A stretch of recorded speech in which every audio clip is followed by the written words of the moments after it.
Hello, I'm Murray Carter from Carter Cutlery. Today I want to show you how we grind, polish, and finish one of my traditional Japanese kitchen knives. This is an example of a kurouchi kitchen knife. One of the blades where I take mild steel and split it in half while it's red hot, insert a core of carbon steel, forge weld it together into a billet, and then forge it into a knife. A very distinct feature of one of these kurouchi knives, and actually most of my kitchen knives for that part, they're very thick at the cutting edge, almost as thick as the spine is. We leave them thick on purpose so that when we quench the blades in water, there'll be less distortion, less twisting, and less bending. If the edge was thin and ground thin before the heat treating, then the blade would essentially differentially harden. The thin edge would cool faster than the thicker back, and that would lead to all sorts of problems. So we quench them while they're fully thick, and then we'll grind them on rotating water stones that are water cooled after. Before we can start grinding, we have to check the blade for straightness and also for twisting.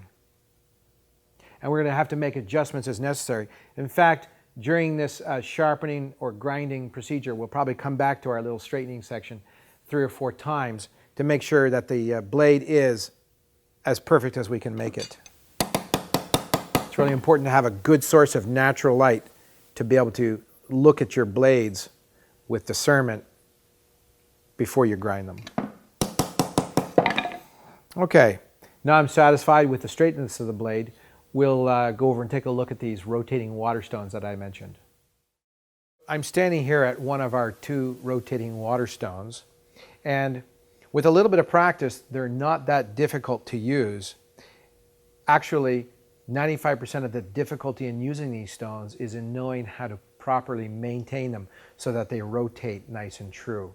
So what I'm going to do is I've got a crayon here, one of the benefits of having 4 young children, and I'm going to touch the crayon to the moving stone, and that will highlight the high spots of the stone, which then I'll dress with a special tool.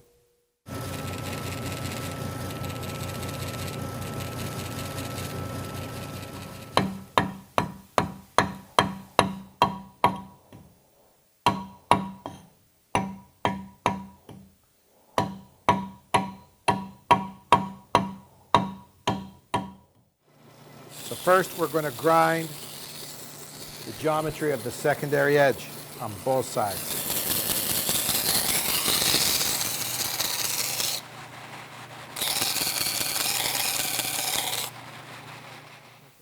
Now that we've ground the secondary edge with this rougher stone on both sides, and I can see the steel core exposed equally on both sides, we'll now move to the second stone, which is a little bit finer, and we'll clean everything up.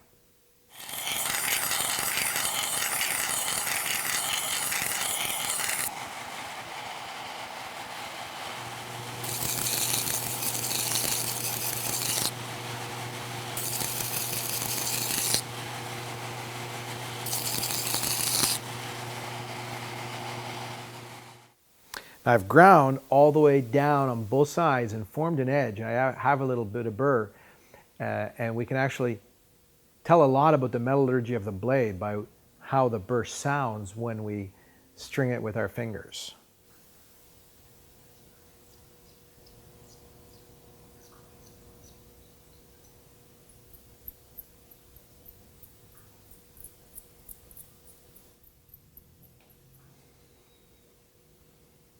That sounds really good. This blade is heat treated optimally.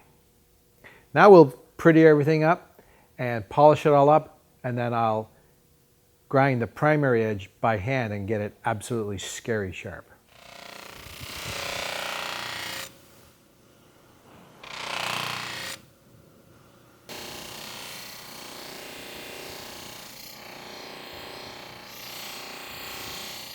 So now all that remains is to hone it by hand, get a razor sharp or a scary sharp edge on there, and then later we'll attach its final handle onto the tang.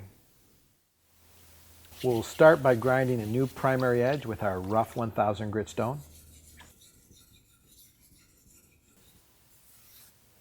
Okay, once we're done with the rough stone, we'll switch it out for the finer 6,000 grit stone, and from here we'll put on our final scary sharp edge.